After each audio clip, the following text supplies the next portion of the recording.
Impact Theory Comics is a new independent publisher, and they've released their first comic, Neon Future. The comic is a collaboration with world-famous DJ and producer Steve Aoki, and it's written by the Eisner Award-winning writer of DC Comics Justice, Jim Kruger, with fantastic artwork by Neil Edwards and Jeremy Rappick. If you like science fiction, you're going to love this comic, so head over to your local comic shop. Get Neon Future on your pull list ASAP. Issues 1 and 2 are already out. And while you're at it, if you have Instagram, you can see some of the artwork for yourself over at IT Comics. Hello, and welcome to the Comic Conspiracy, episode 400, our giant-sized special die-cut foil. Everything you know about this podcast will change as of this episode. Special lenticular, all different formats. 75 variant covers. Only 75? The return of a classic hero, the death of a classic hero. All Bryce. the other. Don't forget the store exclusive covers. Oh, that's right. That's right. Of course, we got our big store exclusive cover here for the Comic Conspiracy episode 400. We have a bunch of. So I literally am sitting here with a. Why don't you introduce who the heck's on this podcast? Hold on, a piece of first? paper turned upside down. I don't know what's on it. We're going to find out what's on it in just Toby's 1 second. wrestling in the... Just read it. Your mic's also not on. It is. My name is Ryan Higgins. Who's here with me this week? Brock Sager. Kevin. Toby. And Charlie. And Charlie. We got a big cast here. We also have a very special guest that's waiting on the line. Yes? One thing. Yes? I was going to say, if you're calling this a supersized episode with a big cast, you're assuming nobody read issue 399. 399 was like the bullshit, you know. I'm supposed to punch you on air right now. Like 100-page giant from Marvel right before the big issue, right? That was big in time. This is big in quality. Okay, because we have superstar. We're making up for the last issue. Oh yes, we have a superstar. In other words, writer. thank you to everybody who listened to that last episode. Yeah. As the host just told you, this one is quality. Hopefully they finished it before this one. Oh, Yeah, I mean, still just love the amount of comments we got for the last episode. last episode was amazing. It's just everyone that listens to this podcast is a moron and has no idea what they're talking about, except Why for are you me. insulting them? Because they don't understand how time travel works. Oh We're my not going to talk fucking about God. this. It Okay? will be a Patreon too. Well, I believe one of the topics tonight deals with time travel. Let me rephrase that. I know how this time travel works. Nobody else understands how Avengers time travel works. But anyway, we have a very special guest that's going to be on tonight. You know nothing, Joshua Higgins. Williamson, or Josh Williamson. We're going to find out which he prefers. Writer of The Flash, the upcoming Batman Superman comic. He's done a bunch of other books. You read The Birthright? Yes, his Birthright's still coming out. Yeah. It's been a while, hasn't it? No, it's... I'm still just waiting for a hardcover. I know. I'm going to ask him. Let's ask Yes. him about it. Yeah, Charlie sized. We'll ask him. We got a lot of questions for Josh. We're gonna talk to him in just a few minutes. All about Flash Year One. If you have not read Flash Year One, it comes out today. This episode is going to go up Issue Wednesday 70. morning. Issue 70. So this will be a pretty full spoiler cast for the is first Toby issue. doing? I'm just letting Toby get ready. I have no clue. I'm just letting him get ready. Are we ready to read the said thing, or... So before we get to Josh, we have a letter so Toby texted me 20 minutes ago and is like, hey, what are you doing? We have to do all this stuff first. And I'm like, good old Toby. What is going on? Nobody knows. It's a secret. It is a secret. Yeah. But you got to at least prep me so I could prepare for the secret. Then it wouldn't be a secret. Okay, It would not be a known surprise. Toby for like 15 years now or something? I was expecting him to roll in at like 9:30 when we're like done with the podcast. Be like, no, turn it back on. So I have a letter. I have to read We have this another letter. contest. I literally have no idea what Toby's doing. He's pulling stuff out of boxes. I have a letter. Hey dudes, John Grosjean here. Oh man, the man, the myth, the legend, John. John, before we go into this, I saw you tweeting at Boom Studios for some cover artwork gig. Good luck, man. Hope you get that. Uh-huh. He said, I wanted to give back for the weekly entertainment you guys provide during my commutes to work. Do you have a 4-hour commute? No, he listened to our podcast all week. So Toby and I secretly put this together. He provided me with characters that I should draw for everyone, but some I didn't have to ask, like Brock. Yeah, I'm pretty easy. I mean, obviously it's Superman. I mean, Brock's favorite character of all time. That's a joke. Obviously, it's Harley Quinn. Brock got quiet. He was like, wait, what? Toby's favorite line ever spoken on this podcast is when Brock said his favorite character was Harley Quinn, like it was news to all of us. I haven't gotten to everyone, but here are the first 4. Who's left out? There's some more, but I hope you guys like these and keep on rocking the podcast. Cheers, Johnny G. You don't have to, but if you feel like pimping my art Instagram, that would be rad, of course. Instagram.com/John Grosjean Art. That's JohnGrosjeanArt. Josh has done some stuff with us before. John. I have Josh in my head. John. It's going to take a lot of editing. John Just let it go. has done some art with us before for this podcast, which is just ridiculously incredible. And His brother did the comic book on us. right, he did the comic conspiracy. yes. Yeah. Adventure comic. Crazy stuff. These guys are With super Audacity tough. being the arch nemesis. Well, was it John that was who was sending the stuff to Boom? Now I'm confused. Damn twins. Well, Are they it's not twins? Josh. Are they twins? Yes, they're twins. Goddamn twins. I'm so confusing. I hope you both get work for Boom Studios. That's what They should. maybe it's not John. I can't keep them straight. It's terrible. I got to see these. Toby, Okay, hold on. Next time, John, can you please send in your can you letter please change your name to Twitter Josh to just make it so much handle? easier just for make us? your Twitter handle. Just send that when you say who you are. I think at this point, John is going to be an honorary member of the Josh Bros. Okay. Just because he kept calling him Josh. But anyways, since Brock is not the surprise here you go. Ooh. Oh, that is awesome. I know this isn't really good radio, Yeah, but we're going to Brock post all these. Yeah, Brock is getting a Harley. That is awesome. What'll make this better radio than the unwrapping the Ryan? Christmas gifts is you can post these pictures. Yeah, yes. Fine, here you go. Here's Uh-oh. your Hold on, piece. hold on. Let me think. Is it Firestar? No. Is Nope. it Speedball? Nope. Is it Nova? Yep. Yeah, that's my boy. There he is. But it's Sam, right? You son of a... That's awesome. There's nothing clarifying that that's Rich, so I'm just gonna... I know it's rich. You mean it's not the Glenn Close Nova from Guardians? Charlie, yours is actually That's sweet. coming later, but you could accept Scott's right now. So here you go. It takes a lot to draw the tick, Yeah, so it's- it has to be It's huge. it's an awesome Spider-Man piece. Yeah, that's very nice. Swing it around this way. Let me take a wow. look. Kevin, That's you nice. have actually a piece coming That's too, really but cool. for now you get to enjoy the piece I got, which is a Nightwing piece. Oh, that's awesome. Very nice. Yeah, these are amazing. Yeah, so he starts on pencils and then he finishes digital. And so that's really cool. Yeah, Yeah. he did this. In secret. That's awesome. These are For all really you cool. guys. Yeah, we're totally happy 400 Do we know anyone episode. at DC so we can pass these along? We're totally. We'll put these on the Facebook group, and I'll throw these up on. Does he send you the digital files? No, he did not, but I'm sure he would. Give me the digital files so I can post them on Yeah. Well, let's just make sure we get it officially. Thank you, John. John. John. Thank you, John. No, John. Tell your brother Josh. Thank you so much for the His artwork. brother Okay? is Justin. I'm joking. Sure. No, this is awesome. This is incredible. Yeah. But Damn, the, dude. The letter's folded. This is amazing.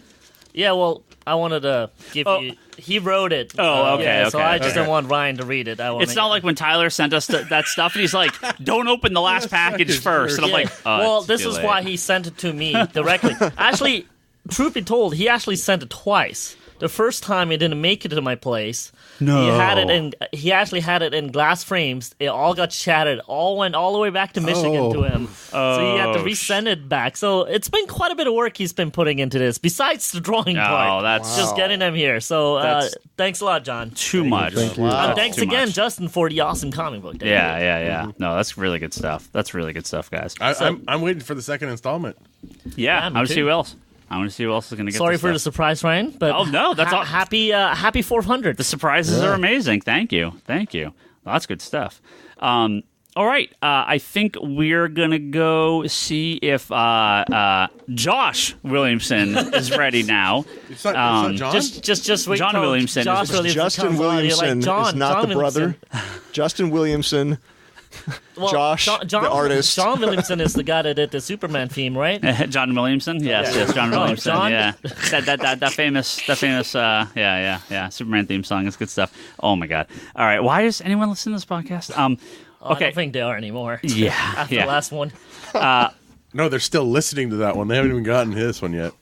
I did have a couple of people tell me that they're like, yeah, it took multiple attempts to get through that podcast, and it was not a one shot. So yeah, I understand if you're still listening to last week's episode and still trying to wrap your head around the genius of me explaining how time travel works in this universe. So we're gonna move on to something more.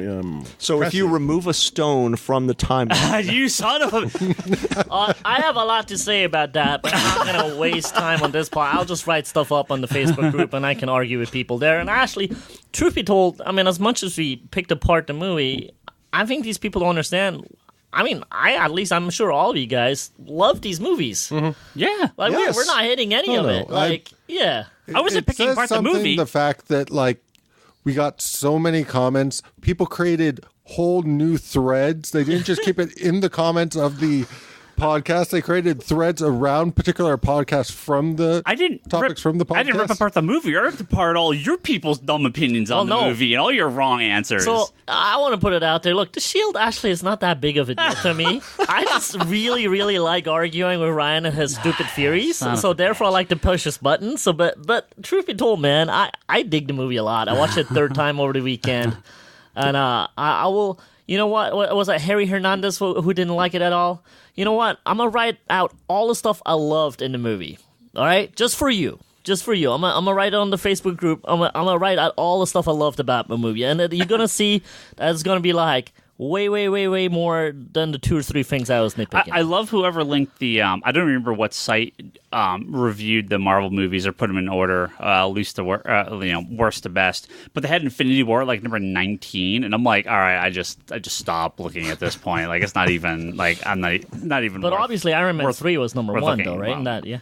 I mean, in Bizarro World, yes. Anyway, this is not the Endgame podcast. This is the Flash podcast. I was on it your hit side. 2 billion. I know I'm sighing. We're gonna have a lot more. It's gonna beat Avatar next week. We're gonna have not only lots more Endgame numbers to talk. We're gonna have 2 months of sales charts to talk about. Oh God, if they so don't, we have a lot. That's the episode. I'll skip we them. just lost all our listeners now. We have a lot. I'd like to commission John for a special piece with all of the alternate timelines when the stones are removed. If you could just make me a big wall mural. Anyway, we are gonna go talk to Josh Williamson about the Flash right now.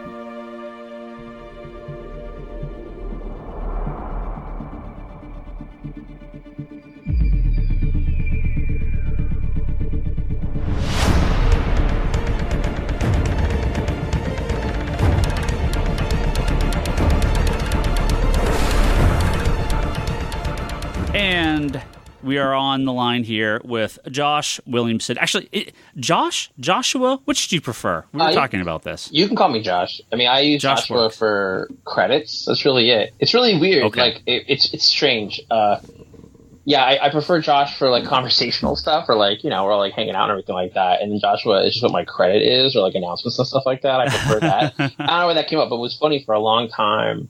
When I was working for DC before, because I worked at DC back from like 2009, 2012, if the West Coast office gave me credits on something, it always said Joshua. If the East Coast gave me credits on something, it was always Josh. It was so weird.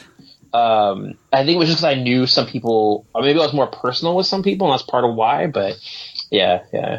So Josh is fine. Well, okay, we're going to have a nice friendly conversation with Josh, so we'll leave it at Josh. The East Coast guy. Yeah. Well, I am from the East Coast originally, so yeah, that'll work. I'm a West Coast guy. It's so weird. But yeah. Yeah, there you go. West Coast now, much longer than I have been than I was on the East Coast, but it doesn't leave you very easily. It's a lot of memories on the East Coast. So, Josh, before we get into Flash Year 1, we're all very excited for the new issue. We want to talk to you about your comic book secret origin. We always like to ask people kind of their history with comics, what they were first, their first kind of memories of comics, teenager, young adult, into college, kind of if you kept reading, and then, kind of into today, sort of. Obviously, you work professionally, but, kind of what your kind of day-to-day life outside of the professional side of comics is. If you still read a lot of stuff and watch all the movies and TV shows, and so let's hear it. Where'd you start? Yeah, I mean, I'm a lifer. Like, this is definitely like I have a Batman tattoo.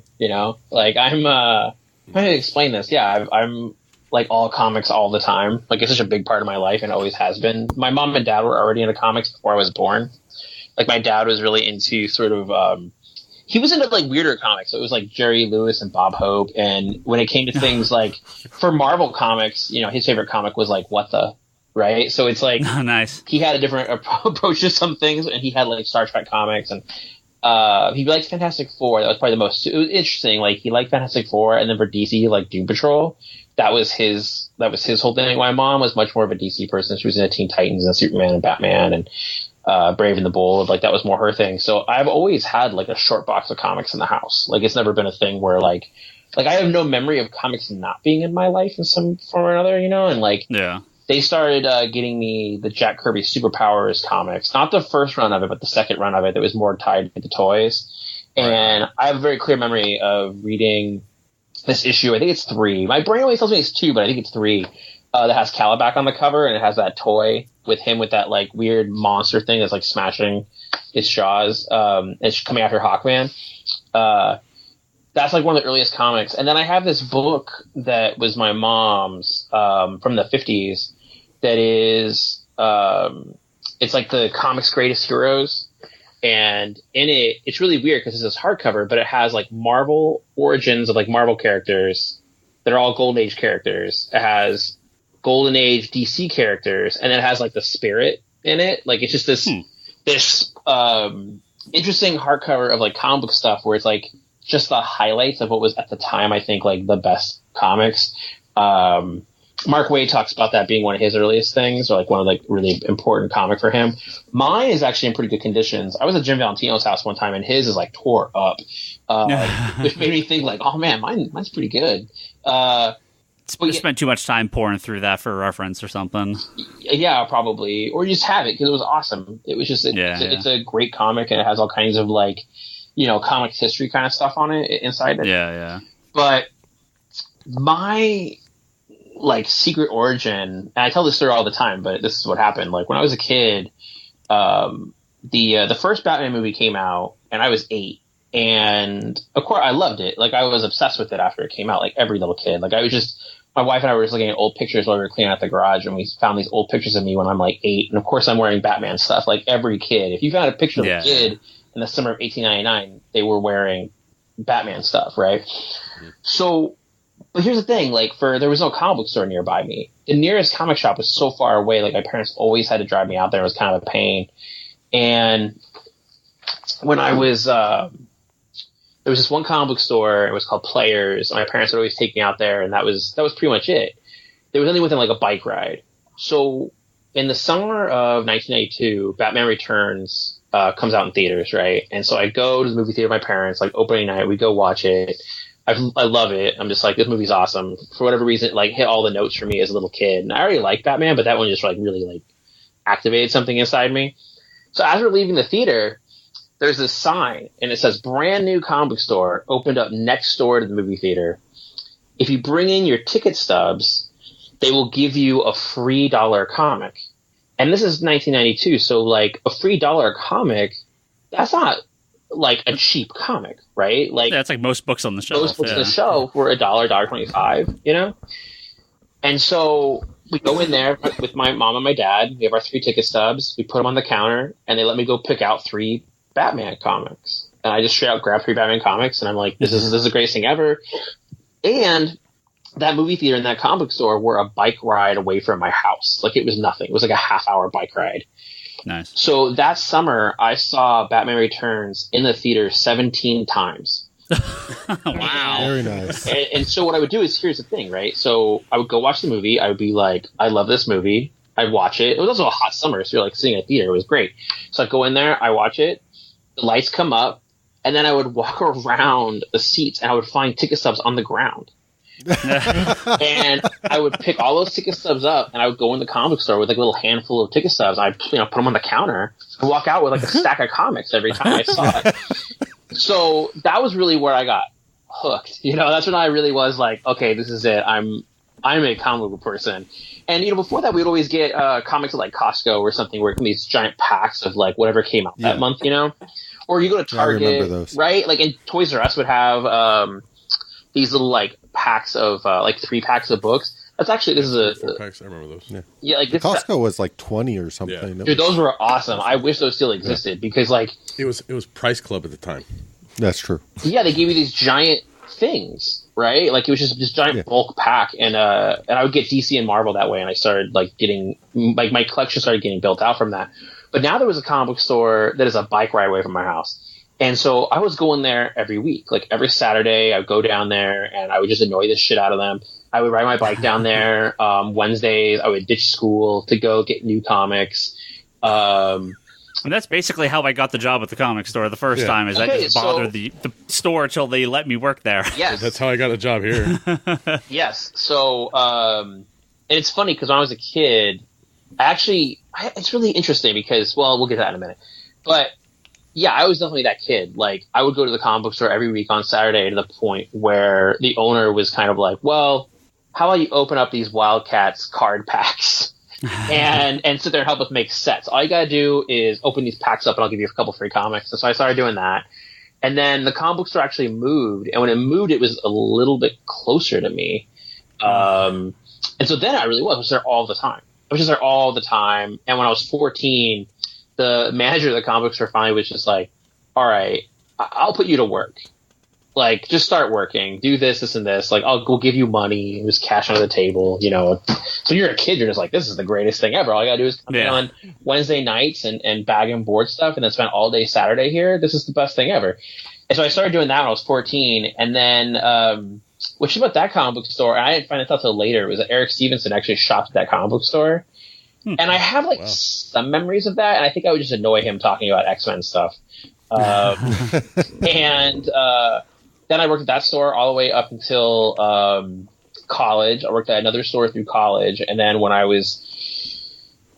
worked at one more shop where I was the manager for a year, and then I left, and I was 24. I had like a couple little random things throughout, but realistically, it was like 10 years of working at 3 different stores over that time period.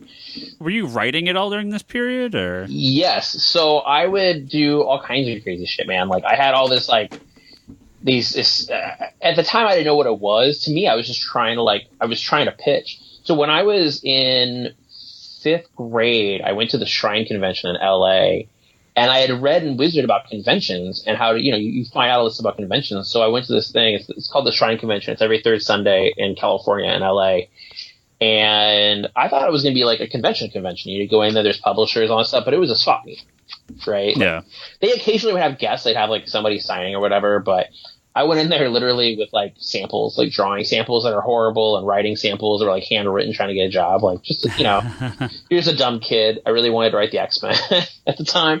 And so I would go in there and but yeah, so I was writing all kinds of stuff, dude. I had all this stuff I had written for New Warriors and Spider-Man. Oh, yeah. And, that's my book. Oh, man. Oh, really? Dude, so somewhere in a notebook, and I was thinking about this when I was going through my notebooks, I broke down how you could do the first 50 issues of New Warriors and you could make it into a video game.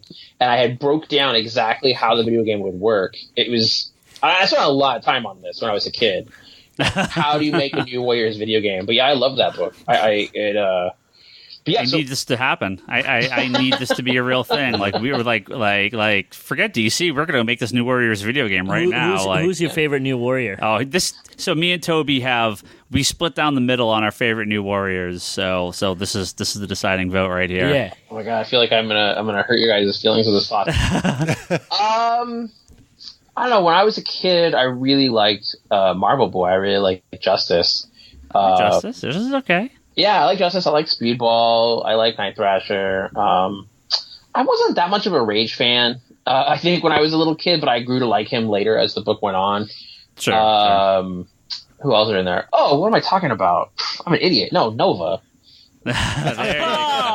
Okay. Well, he's yours, right? I had to think about that. No, I like that team a lot. It's interesting when you look back and people kind of make fun of Speedball, and I'm like, Speedball was dope. I really liked that book. I really liked that comic. But actually, what's weird is I didn't start reading it until a little bit later. I think it was in the teens. Like, it did a crossover with something, and that's what made me read it. And then I went back. It might have been a like the X-Force crossover or something. The Round Robin? Did they do a crossover with Hulk or something too? I feel like there was a crossover with something, and that made me go back and start reading it.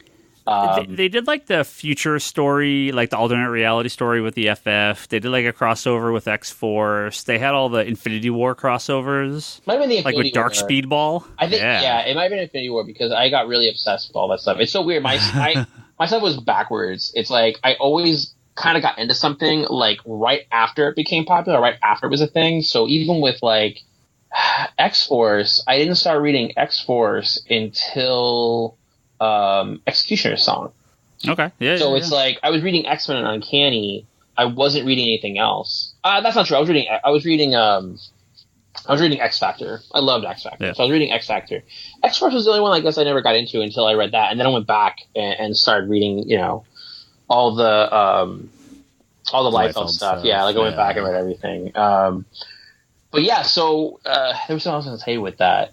But yeah, so I was writing like a bunch of stuff, dude. I was just coming up with ideas for things. He apparently has composition books and compositions books filled with this stuff because I really wanted to know what was in his DC one they found over the weekend. Oh yeah, that was real. I took pictures of some of it because I was just like, oh man, and a lot of it's like super embarrassing. It's just like, and I'm not lying. Like I have a whole like the Ray #1 written in there. In one of those, it was just like me and this idea I had to write the Ray. Because I really like that book a lot. I really like the Ray. And I have like a #1 in there, and I had this like rogue storyline. And what's weird is I look at that stuff, and I was reading some of my pitches in there, and I was just like, oh my god, this stuff's not even bad. It's just like there's nothing here. But I know in my brain when I was a kid, I was like, this is fucking amazing. Like, Yeah. Well, you take those stories now, and you're like, well, there was a gem in here that like 10-year-old me thought was amazing. How can I turn this into an actual thing? sometimes it works. See, I'm just sitting here thinking you should just pick one at random and try and get that one made. What was interesting is that I've always really liked, for the rogues, I've always liked Captain Cold and Trickster. And the one pitch I had about the rogues, the two characters I clearly was writing the most and I was most interested in was Trickster and Captain Cold. And later on, Jeff did his Rogue War story, and that's pretty much Captain Cold versus Trickster. Yeah. But yeah, there's all kinds of little stuff in there. But it's interesting, now I got to write the Trickster and I've got to write Captain Cold and stuff, and it's like, it is kind of surreal. That Jesse James story arc was really good. Oh, thanks, man. I really had a lot of fun writing that one. I've always liked that character. I've liked him when I was a kid, but really when I got into him was Underworld Unleashed. Because he's like the point of view character. Back issue me is going, woof, I filed that. What? I filed that. So so I was writing all kinds of stuff, and then so when I was going through high school, I was just writing different things, and I had created my own like superhero universe, and I had written all these characters, and then when I got to college, I was going to school for graphic design, and everyone that was in the dorms with me were into comics. Like the first night I got there, it was my best friend from high school. His birthday was the night before, and so we're up all night. And I slept in and had to drive to college, and I missed everything. I missed orientation. I missed everything. And I showed up late, and they were like, we don't have a room for you. There was no dorm room for me. And I'm like, what? Like, I have a car full of shit. Like, I thought, and they were like, well, there was a mix-up. Your dorm won't be ready till Monday now. You're going to stay in somebody else's dorm room on a cot for the weekend. So I was like, fine, whatever. So I go, and then I only comic book I brought with me was a copy of Watchmen. This like beat up Watchmen trade that I had, and I drove to Target and bought some comics at Target just so I would have something else to read for the weekend, because I was like, listen, I love Watchmen, but I'm not going to only read Watchmen this weekend. And I didn't know anybody. I didn't know anyone. So then I come back. I'm in a city I've never been to before. I don't know anybody. And so I'm in my dorm room, and I'm reading Watchmen, and the door just suddenly opens, and these two guys standing there, and they throw my keys at me, and they're like, you left your keys in the door, idiot. Like, don't do that kind of thing. And then the other guy was like, yo, you reading Watchmen? And I was like, yeah, you guys read the comic books? Like, I was so pumped. I was so excited. This guy knew what Watchmen was. And I was like, oh, man, you guys are into comic books? And he was like, oh, yeah, come with us. And they had like a separate room that was just comic book shit. And they had all these projects they had done at the school. Like, they had made all these mobiles. You guys know what mobiles are, right? Yeah. Like, you have them in the store, I imagine, right? Like, they had made all these, like, mobiles for comic book stuff. And they had made them as, like, school projects to show, like, design projects. And they just had all this cool stuff that they had made. All comic book stuff. Some DC stuff, some Image, all kinds of stuff. Like, we were trying to make a Battle Chasers Monopoly game. That was one of the things we tried doing while we were there. Battle Chasers Monopoly, right up your alley. Dude, I have it somewhere. I have it on like a zip drive somewhere. Oh, nice. Oh, that's amazing. But yeah, so we were, it was interesting though, is I knew all these people in these dorms. They're all artists, and I would meet all these writers. And you can't tell what I'm doing right now, but I'm saying writers with quotation marks. And at the time I was like, it might have been a confidence issue where I was like, I'm not really ready to be a writer. Maybe I'm better suited as an editor or a project manager because I really like that side of things. Yeah. And I like bookmaking and I understood the industry and a lot better at the time than most, I think, because I was so obsessed with it. Like, I was always absorbing information. I would meet other professionals. I would ask them questions or try to talk with them. It's how I met Jeff. Like, I met him at a con and just, I would make an effort to kind of learn as much as I could. And so I understood the industry and I understood certain parts of, like, we're going to make comic books. So when I was in the dorms, we're like, let's make comics. Let's make anthologies. Let's make mini comics. Let's whatever. The whole time I was in college, out of all those writers I met, I literally saw one page of somebody actually writing something. They would just talk about it. They would never do it. But I'm around all these artists. So I was like, I got to do this. And so I just started making comics with these guys, and I would write them, and we would make these mini comics. And, that's I think I'm like 19, 20 making mini comics and just giving them away at conventions. Like, I would just go to San Diego Comic-Con with a backpack full of mini comics, just hand them to creators and just try to get them. They were all horrible comic books, but just trying to get people to read them. And, when I was just in college and then working as a graphic designer afterwards and working at the comic book store, you meet people working at a comic book store, you meet other professionals, and I would hound them. I would go to them and send pitches in. And I remember John Layman, when he was still at Wildstorm, he would come into the comic book store sometimes. And he eventually was like, oh, you want to pitch something? What do you want to pitch? I'm like, oh, I really want to pitch a Stormwatch book. And he's like, all right, pitch it. And then I sent him like my 30-page pitch, and he emailed Okay, Alan Moore, slow down. I mean, I planned out this like 12-issue, epic thing, and he wrote me back, and it was just like, literally, this is all he wrote me back was, fuck you, I'm not reading that. So yeah, I was always out there hustling, man, like talking to creators, getting the books out there, and then this went on for a while, and eventually I had this book I was working on. It was called Necessary Evil, and I got the first 2 issues of it done, and I just sent them to different editors. Just mail, like in the mail, just straight out like slush pile, sent them to people in the mail. And one editor, and one editor at Marvel and then one editor at DC both read them. They're like new editors, read them, just picked them out of the slush pile, read it, and was like, I like this, and emailed me. It was like, do you want a job? Do you want to write something for us? And the first thing I did for Marvel was like a short story about the Hulk. And then for DC, the first story I wrote for them was a story about the Crimson Avenger meeting Zatanna and Black Canary. And then after that, it was just kind of like little jobs here and there, like doing stuff for Image here and there and doing stuff for just for Marvel and DC. Marvel was interesting. Like, Marvel was the first person to email me and was people I kind of talked to, but DC and I were always, I don't know, like there was always kind of a deeper connection there. And I would end up hanging out with them a lot more at conventions, just in general. And like I went to the offices and stuff like that. Even before I got actually, no, it's not true. The time I went and got my very first tour of DC was the same day I got my first job with them. Oh, nice. And yeah, man, I've been hustling ever since, it took a long time. It's like, I was just making like mini comics, assignment conventions, doing shows and trying to get stuff through Image. Like I did a bunch of little books through Image that no one read. And what happened was DC and I had been talking for a little bit, and there were a couple creators who liked me and were kind of like saying, hey, you should hire him for something, you should hire him for something. And then one of them finally was like, yo, either you're going to hire him or Marvel's going to hire him. And then the next day, Marvel asked me to do that Hulk short story. So then DC was like, all right, fine, let's bring him in and give him something.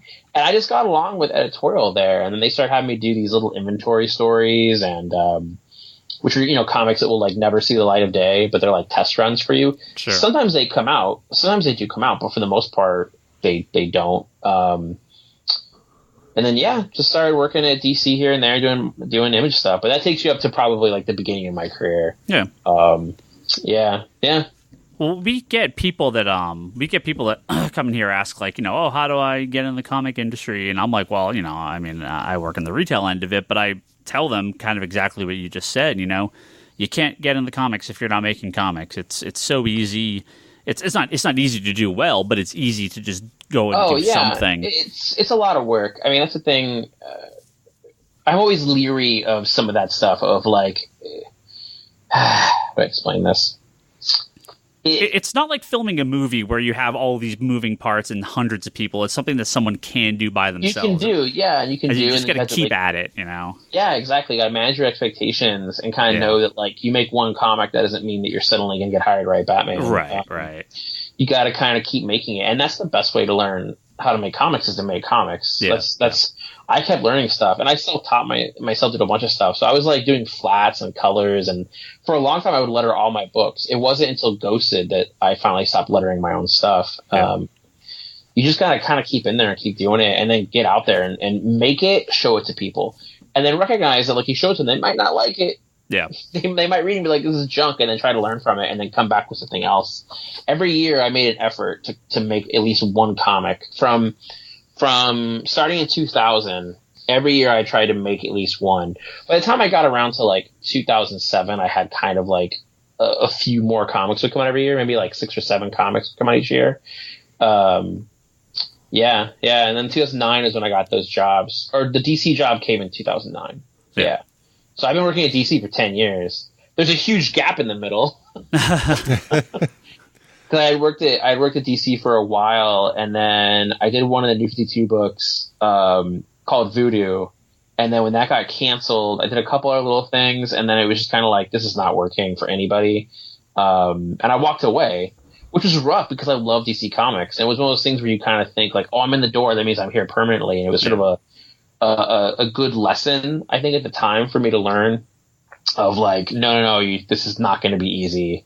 And you gotta do more. You can't just like show up and expect, well, I'm here, so that's it, right? I made it in. It's like, no, you still gotta do the work. Right. And then I came back around at the end. I got the job on the Flash at the end of 2015. It was Thanksgiving. It was 2 days before Thanksgiving, and I've been there since again. But yeah. Josh, going back to your comics buying days before you broke in, when was it that you would, if you look back now, that you first became aware of creators, when you started to develop your taste, finding favorite artists or writers? Probably a little bit after 92, probably around 93. Part of it was because of Wizard. Like, once Wizard came out, it was something I could buy at the store and kind of start piecing things together. That is pretty much when. Like, if somebody asked me when I was a kid, I'll say in 91, when I was going and getting books at Costco and Target, I'll say, if they had asked me who the creators were of those books, I could say I love them. I could say the plots of them. Like, even Batman and Superman at the time, or Spider-Man and the X-Men, I might not have been able to tell you who was working on them. Once you get around 92, though, I don't know what the exact transition was, but I could then easily tell you who was working on everything. And Wizard definitely played a part of that. Like, once Wizard came out, and I was able to... Top 10 artists, top 10 writers. Yeah, once I started coming window. in... Yeah, dude, yeah. One of my favorite things when it comes to sort of that period of time when you make that transition is when you start going through your back issues and you start being like, oh, wait, so-and-so did this?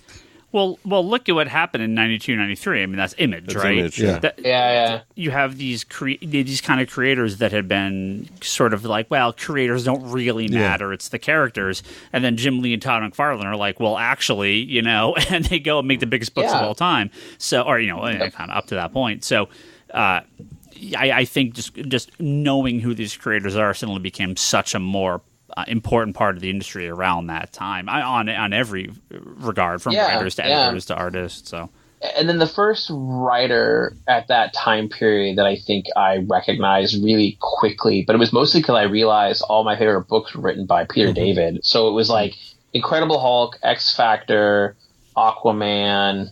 What are my lists missing? Spider-Man 2099. Like, it was just that moment of like, oh, these are 4 of my favorite comics, all written by the same person. And then it was then from there, like, I think I started spreading out more and more different creators and sort of following different artists. But remember, also at that time period, this is what's interesting when you have these conversations now. I guess looking back compared to now to then, people would stay on a book forever. Oh yeah. You know, so it was easy to associate a writer with these books, this artist with these books. Where now it's interesting because people bounce around so much. I think it's getting better, but for a while there, it was like people would bounce around so often and they'd be on a book for a year that it became a much more of like, well, now I am following this creator versus this character because I really like this person's 1 year run on this. So now they're running over here for 1 year and they're here for 1 year. And it does make it, I think, now where you would follow creators more than characters. But at the time they were hand in hand. Well, this actually goes straight into a question I was going to ask, because you've obviously been on The Flash now for 70 issues. You're plotted. I'm sure you have ideas for 100. Well, I saw art for 80. I saw art for 80 the other day. So just to let you know how far out. Damn, you're on your way. You know, you don't write 100 issues of a comic if you're not into the character. I would assume. You know, how far back? Because you talked about Batman. You said you had a lot of love for the Rogues. I mean, what was that kind of early experiences with the Flash? I mean, is it the TV show? Does it come from the comics? The animated stuff? It's interesting about the TV show, because I remember very clearly watching the TV show the night it premiered. A friend was at my house, and he didn't want to watch it. He wanted to watch America's Funniest Home Videos. And so we kept having to flip back and forth. Yeah, we kept having to flip back and forth. Well, America's Funniest Home Videos was pretty new then. One of the biggest shows on TV when that was on the air. Oh man, yeah, we had to flip back and forth, and it was really frustrating. I was like, I just want to watch the Flash. All those videos where they didn't know how to take the timestamp off. Yes, it's beautiful. The first Flash comic that I remember very clearly reading, and I think I read a couple of things here and there before this, but this was the one that I read. Was Flash 79, which is it's the last issue of Return of Barry Allen. All right. Yeah. And that thing is like 80 pages long. It's like a little trade. You know, if you actually look at the spine of that thing, I have it here in my office. It's under my desk right now. I have my Flash long box under my desk. But it's thick. It's a thick little comic, and a lot happens in that. It's like a lot of like high emotional stuff about Wally and Barry. And I remember reading that and being so pulled into it. Like, I think it's one of the best. I could probably argue it's the best Flash comic written of all time. I feel like even though that was the first like really sit down reading a Flash comic, I was so pulled into it and I understood everything that was happening. And it's just great. It's such a good book. And then I went back and was able to like get the issues before that and start grabbing things here and there, and got a copy of Flash #1, the Wally one. Yeah. Now, Return to Barry Allen is the story arc by Mark Waid. This is when Wally has been the Flash now at this point, for a number of years after death of Barry Allen. It was Greg. I'm going to mispronounce his name. I feel bad about it. It was Greg LaRocque. And that issue, Flash 79, is when he retired. Right. That was the last. He'd been doing the Flash for years. And he had that comic, and then he pretty much retired. He came back and did one of the conversions issues. I think he did 2, maybe, but he retired after that. And a big part of that story, I mean, spoilers for a 25-year-old story, but it's you think it's Barry this whole time when no, it's Don, right? So and what's great is if you read in the trade that they published back then, there's a whole the whole forward is written by Mark Waid. And it's so awesome, and it's like a little time capsule of what was going on then, of like Barry had been dead for a few years at that point, and then Mark Waid and Brian Augustine, the editor, were like, what if we did this? What if we brought back Barry and did it like this. And he's like, people are going to be so mad. And I'm like, dude, if that happened today, people would have lost their shit. Like, the title for the specific issue is The Once and Future Flash. Yeah. Yeah, it's great. I actually have the cover to the issue right before that. I own the original art for it. Oh, nice. That's awesome. It's the image where it's the image where Jay is like about to get punched by Barry, and in the background you see it's 77. Okay, so I have that cover. That's awesome. Yeah, I have that cover here in the house. But yeah, that run is so good. Those few issues really like cemented me as being like the Flash as being one of my favorite characters. And then I read the Flash every single month. There's a couple gaps in there, but in terms of publishing, I read Flash every single month up until I took over, which is weird. It's one of the only books that are like that. I talk to people about this. Flash is one of, I think, the most consistent DC books that they've published post-Crisis. From Mark Waid to Jeff Johns. Wade comes back for a little bit when they do Barry or Wally with the kids. It gets a little hinky in the Bart becomes an adult year, but before New 52 years. But let's we can maybe skip over that a little bit. Are you saying post-Crisis on Infinite Earths? Yes. Because you even had the Mike Barron run right after that was really good. Yeah, no, all that early stuff, all the way up into New 52, and now your run. I mean, Flash has had, Grant Morrison wrote a bunch of those fill-in issues when him and Mark Waid kind of flip-flopped. I mean, Flash has been just one of DC's consistently best books, just every creative team, it's like almost like it's never like Flash. I don't know the Flash has ever been like the top of the sales charts, but man, DC definitely puts love into that book every single month, and it is always a good seller. It always does well. It always consistently has a great fan base, and now with the TV show, I'm sure it's just that fan base is growing and growing. So. Yeah, well, did you know this? I was told this by DC, and I might get in trouble for talking about this. I've talked about this publicly, and Dan has said it on panels, but my Flash run, this sounds really silly to say this out loud. I'm not going to be humble saying this to you. is the highest selling Flash has been since Crisis. Wow. Congrats, man. Nice. It's nuts. Like, Jeff's interesting because, like, Jeff's bounces up. Like, Jeff always was pretty much in the 30s until he got out of Ignition. So, like, once Ignition ended and then Howard came on as the artist, it does, like, a huge jump. It jumps up, and then it pretty much stays there all the way it stays in the 40s all the way to the ending. Yeah. And then New 52 obviously was, like, a humongous bump up, but then it kind of goes down. And I was monitoring it for a while. This is, like, super insider baseball, but, like, it pays to know what your book sells, I feel like, personally. So I was, like, super on it and just keeping track of it. And I got to a point where I'm like, oh, man, we're pretty consistent. Like, we pretty much stay higher than most. And then one day Dan said it to me, and I was like, oh, so it's real. I'm not wrong. Okay, this is great. Because I was keeping charts. I have a chart file that helps me keep track of the sales. And so it's like, yeah, we're pretty high up there in sales on the book. But anyway. A lot of people, I mean, you're talking about Jeff Johns a few times. I mean, I remember being like just loving the Flash, and I'm like, well, we're getting some fill-ins. Some dude named Jeff Johns. Who the hell is this guy? Like, where's Mark Waid?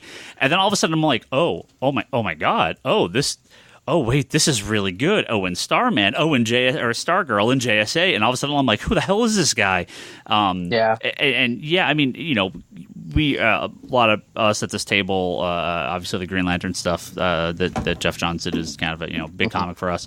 But I mean that all it's shocking how many people don't realize like he wrote the Flash for a long time, and it wasn't I think until kind of the end when it really people started to really catch on with how good it was. He was on there for 5 years. Yeah, and you're right. Like once you get around to 208. It's interesting, right? Because he took over, I think at 169. He was like a fill-in. He takes over in the middle of the story. Yeah, he was only supposed to be on it. He was only supposed to be on it for 3 issues, and it was that whole Wonderland arc, right? So he's only supposed to be on it for 3 issues, and it just clicked. They just liked it, and so he stayed on. That's why if you actually read it, and you read that first, it's interesting. Like you read that first arc, and you can tell it's a filler kind of thing, and then you read the first Scott Collins issue. That's like his real number one. that's the one where you can feel like, oh no, this is the beginning of Jeff's run is here. Even though that first issue references the stuff with Captain Cold and the Wonderland stuff. But I remember I had been, it was one of the few times I didn't work at the comic book store, and it was like a summer I was not working there. And, I got fired / quit. I'll just tell you what happened. But yeah. So I wasn't working at the comic book store, and, I was broke. And I was working in LA. I was working on like movies and TV shows. And I went to a friend's house, and he had those 3 issues, the Wonderland issues, just in his house. And so I read those, and I had been reading JSA, but I hadn't read Stars yet. I think I maybe read a little bit of Stars and Stripes. Yeah. But then I read those issues, and by the time I got to the end of the first one, where Captain Cold like punches that cop in the face and like shatters his face, I was like, this is awesome. This is great.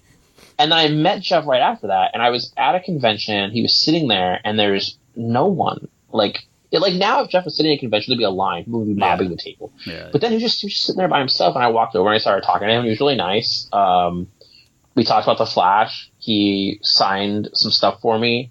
He drew a little Hawkman picture for me that I still have. Yeah. Sorry, we can start talking about Jeff for a while, but yeah.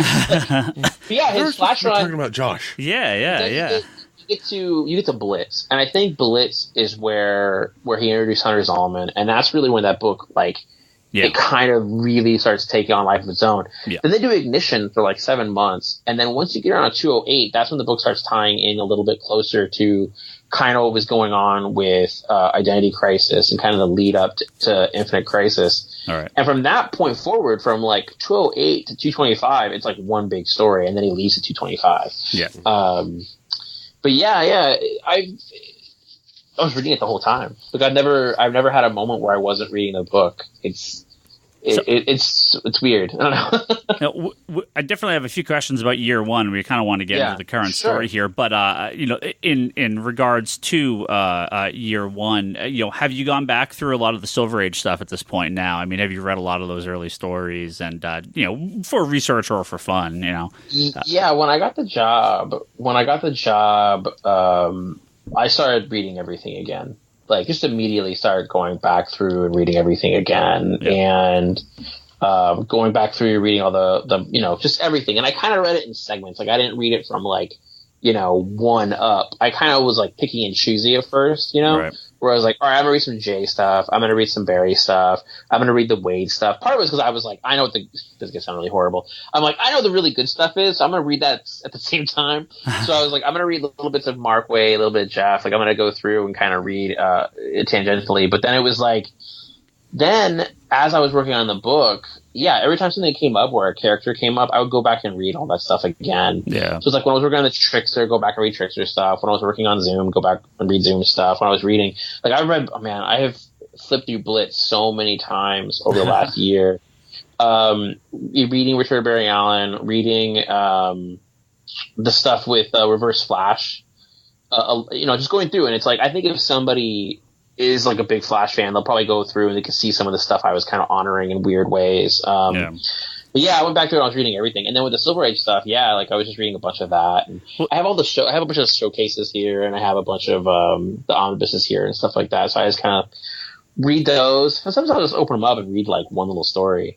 I do like going back and reading Golden Age and Silver Age stuff. And with that DC Universe app, I've actually been going through, and I started making my way through Superman. I started with Action Comics #1, and I'm just going forward.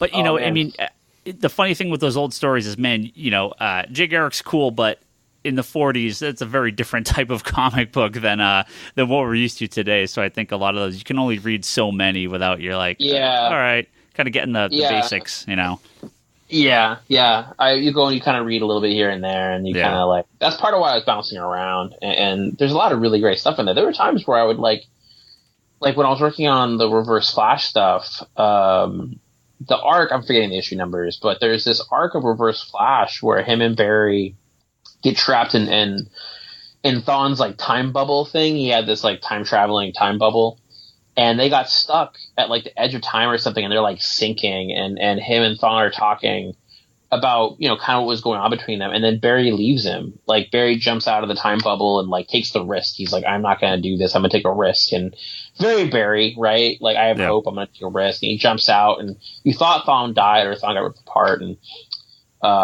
then there's an issue where Barry is kind of, like, bouncing around through, like, the time stream. It's like this really, like, psychedelic kind of thing. Those issues were so good, and then also kind of, like, influenced a lot of my thoughts on Thawne. And so I read those. It's interesting. When I was doing my reread, I was kind of skimming. And then sometimes you start getting just kind of like finding yourself back into that kind of mode where you're like reading it again. I'm not sure how to explain that, but you're like actually kind of like involved as a fan again. I'm not looking at it as like a pro for research. I'm just like reading it again. All right. And that was always fun whenever I would come across a story and kind of read it. It's just like straight up like a fan again, not just like for research. Well, I think that would be, the books that you really gravitate to, you're going to go back and look at it that way, right? Yeah, for sure. And I have all the Flash, so I have one shelf of all the Flash stuff, like every Flash trade that's ever been made, I have. But then I have a bunch of stuff that's right next to my desk. So it's like, I have all the John omnibuses. I have those big thick ones. But then I also, next to my desk, I have the new ones they did when they re-released them.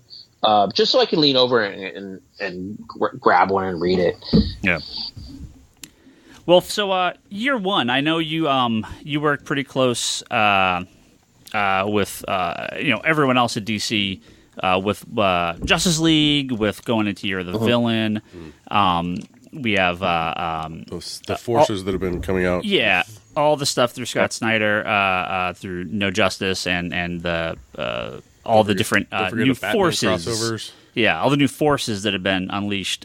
So for people that maybe haven't been keeping up on the Flash, and coming into year one, which does come out, this episode will go up Wednesday. It's the day it comes out, and we're going to talk about it here in a second. Maybe a little recap. And you jump in here and let me know. Obviously correct me or add some commentary here. But the last few issues, Barry's been running around for a while trying to find out all these new Force. I say Force users, not Star Wars, but you know what I mean, right? Yeah, the Force users. Yeah, the Sage Force. What's the Strength Force? So you think like the Speed Force the Flash has? They're all through the breaking of the Source Wall in No Justice. There's now all these additional sources that are sort of coming out, causing people's powers to go crazy, right? But you take a pretty hard left turn here with year one. I mean, we get in issue 69, the last page, we get a mysterious character turns to Barry and is like, you have to go back and remember the things you've forgotten, kind of paraphrasing here. Mm-hmm. But then, boom, we're right in the Flash year one with issue 70. What was your, besides, and Kevin Sharp, I know you talked to him. I don't want to just jump. I know I'm going to take a back seat here because I grilled him on this stuff. We had very similar questions, but for people that didn't get to hear didn't get to see Kevin's interview with you, what was your inspiration to go back to year one? You just felt like you wanted to kind of retouch that story again, or obviously there's going to be more to it, but what's like when I first got the job, back in November 2015, for the most part, my focus was all on that first story arc, the Lightning Strikes Twice stuff with Godspeed and the new speedsters and stuff like that. It was mostly where my focus was. But I had all these ideas. Like, there was so much stuff I wanted to do, and I really was kind of like, well, I'm hoping I can do this book for a long time. At the time, I was just like, oh man, I'm lucky if I make it to 25. I was like, I just want to get that far, and I had all these different ideas. But really, I just wanted to write like all the mythology. I wanted to write all the stuff. And when I was going over everything I wanted to do, I started being like, well, Born to Run is pretty much, it's Wally's origin, and I wanted to do something like that for Barry. Like, no one had straight out done that for Barry. Even with New 52, it starts like he's already the Flash. He's been the Flash for a while. And so I was like, well, I want to find a way of doing an origin story, but something different with it. And I knew going into it that they were going to, like, DC, you got to kind of come at things with like a new take. You got to come and say like, this is why I have to do this and why it's different. And so I started developing all these different ideas for a lot of stuff for the Flash book really early on. So it was like, I knew what I wanted to do with Grodd. I knew what I wanted to do with Verse Flash. I knew what I wanted to do with Wally and kind of some of the stuff with Flash War. and some of the stuff that was going to come out of that. But then a big part of that, I just really want to do year one. So I pitched it right after issue 1 came out. I was able to pitch it to them, and then it became a matter of when. Like, when am I going to do it? And remember, at the beginning of Rebirth, Wonder Woman was doing Wonder Woman year 1 at the same time. It was like alternating. Right. And so at the time I was kind of pitching it like that, where I was like, well, next year let's alternate. And they were like, no, let's not do that. Like, we started talking about it. And then it was really a matter about finding when. So while I was developing and writing Flash War, we were talking a lot about what was going to come out of Flash War. And there were a lot of different ideas, a lot of different stuff that I was pitching and conversations we were having about what we could do. And then we started talking about year 1 and what was going to become Force Quest. And it was like, well, Barry's going to kind of go through the ringer after Flash War. Like, Flash War is going to be hard enough as it is on him because of the mistakes he made and the guilt over Wally. And so we started talking about, like, well, he's going to have all these things happen to him, and it's going to be so pessimistic and such a downer, which to me isn't the Flash. The Flash shouldn't be that. I need to find a way of bringing him back up and get him back to being, Barry Allen, hopeful, optimistic, like, get him back to that path. And that's when I was like, well, that's where year 1 will come in. And I remember being in the office, and I had the whiteboard out, and we're just, like, all talking about it. And we were talking about how challenging it was going to get for Barry. Like, Iris is going to leave, and Kid Flash was going to be mad at him, and then he was going to lose to the Trickster. And I remember drawing a line on it and being like, okay, this is about where Barry's at his worst. Like, when all those things happen and he loses and he admits he's being pessimistic, which is not something he normally is like, or he hasn't felt pessimistic since he got the powers because of his mom dying. I just drew a line there. It was like, this is where year 1 has to happen. We kept moving it around. Like, year 1 kept getting pushed back or getting pushed forward. And I finally was just like, no, 70 is it. Like, that's where it's going to happen. And then it really worked out, like, within the story, being able to have a thing where it's like, he meets that character who's a still force user named Steadfast, and Steadfast making him go back, sort of relive these moments of his life so he can kind of remember what was important. And for a long time, it's like, Barry just kind of, his mom dies, he gets the powers, and all of a sudden he's hopeful, optimistic. That's kind of how it works, right? Like, you don't just get powers and suddenly you're that thing. Right. I wanted to show that emotional journey he was going to go on, and it just all kind of worked out. And then I got Howard to draw it, and it looks awesome. So with year 1, we do get a kind of a nice recap of the first part of Showcase number 4, which is the first appearance of Barry Allen. But I know the very last page. This comes out on Wednesday, so hopefully, we can talk about it. Yeah, we'll kind of go full spoilers here. And we were talking about this a bit before the podcast. We jump at the very end when Barry's like, yep, I got my powers. I'm actually learning how to use it here. And he ends up in the future. It's a funny story that you mentioned that, because I've read Showcase 4 before in reprints. And I think you're right. I never remember that future story, that second arc. Everybody remembers the turtle. Right. That's the first story. Yeah, because all the iconic stuff with, like, him dropping the plate, Iris gets shot at, all the stuff with the turtle, that's all in the first story. And the second story is him returning a criminal from the future to the future. It's this criminal named Mazdan, and he comes back in time, and then Barry's like, I think I can travel to the future. And he does it. Like, no treadmill, and he nails it. Like, he just lands in the future, and he's like, oh, I did it, which is ridiculous. And the Silver Age. Beautiful time. But so I wanted to play with the idea of it, and I wanted to do, the whole thing with him, and then I wanted to do the thing with the turtle. And I was thinking a lot about Ultimate Spider-Man, and Stan Lee had said to, I don't think he said this exactly to Bendis, but I think he had said it in a quote where he was like, back then we only had like 8, 10, 16 pages at the most. If someone told me I could have 5 issues to tell a story, I would have taken 5 issues. And that's when Bendis was like, well, shit, I'm going to take 5 issues then, right? And he did 5 issues to do the first part of Ultimate Spider-Man. And I was thinking about that, and I'm like, I'm not going to go that far, but I want to definitely extend out this stuff, like take some of these smaller beats. And then there were moments where it was like, at one point I was going to do a whole page just for the food thing, the catching the food. And then I was like, no, that worked perfect the first time, so we're just going to copy that.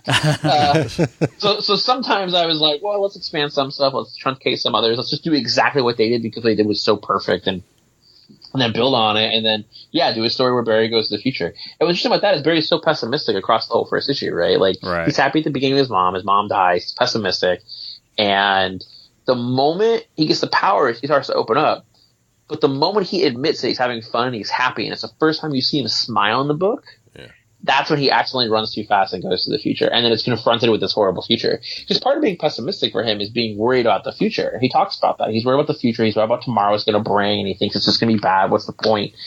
And then he lands in the future, and the future's horrible. It's like, it kind of proves that. You had done such a good job in the issue establishing that with his job as a CSI. How he saw those such horrible things over and over and over again. And, going back to his mom's death as well. So we talked about this issue for so long, and it was really important to me to try to get it right and honor this character. And I mean, you don't get, I don't know, I have this thing with the Flash where I don't, by the time I leave, I don't want to have any regrets on the book. Yeah. And so things like that, it was just like, something as important as this as a year one, I just wanted to make sure we got it right. We spent a lot of time working on it. Took me longer to write these issues than probably any other issues we've done in the book. Well, you're giving Howard Porter a run for his money. I think you and Tom King are in competition for the most panels you could squeeze into a page in the last year. So there's a lot of stuff going on in these books.